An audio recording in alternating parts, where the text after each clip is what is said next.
So I've been doing the renos for a while now, and I'm starting to get sussed out on this whole tradie life thing. There's three types of tradies when it comes to lunch. There's the tradie that brings his lunch from home with his, with his sanger, or with his last night's leftovers, or with his meal prep. And then there's the tradie that ducks down to Subway. He might not have packed the lunch, but goes down, eats something good, gets his Subway in. And then there's the tradie that goes to KFC. So which tradie am I? Well, here's my lunchbox from home, but it's only got smoko in it. And here's my Subway. And here's my KFC.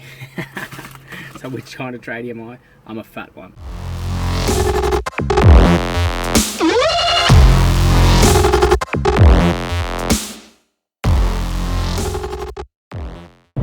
Okay, so another video while I'm driving, and on my way to a site to keep painting on another one, and just got off the phone to my first client. We were talking reno, and we were talking about the more intricate details about how this is going to work, what I'm going to need to do, because it's his first time doing it as well. And it just made me think about a few things. It made me think about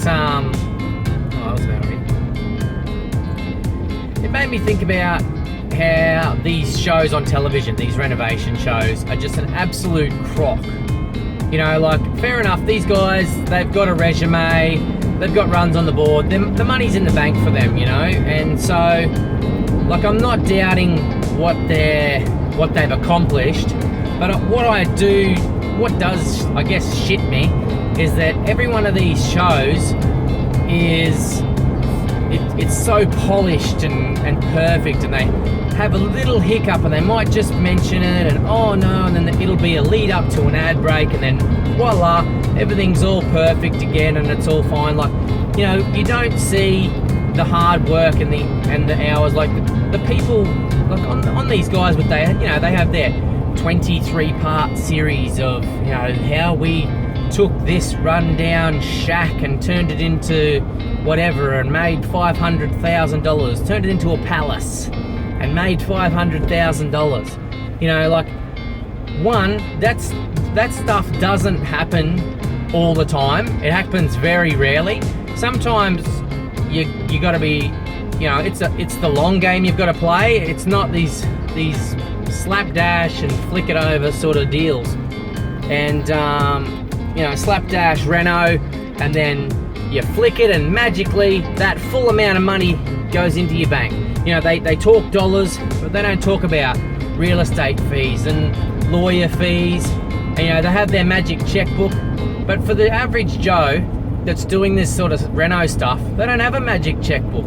I don't know, for me, I've been doing this work for 2 years now, and basically I'm on my hands and knees, tiling or grouting, or I'm up on a roof re-roofing, putting new roofing screws in, or just whatever, scrubbing these houses because they're absolutely filthy. Because how did you get it for such a cheap price?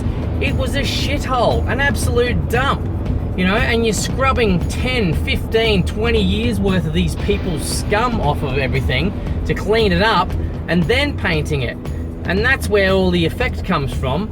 Fucking hard work. And it isn't just, you don't just find some tidy house for a great price. People may do it. I'm not saying it can't happen, but 99.9% of the time, you're getting what you pay for.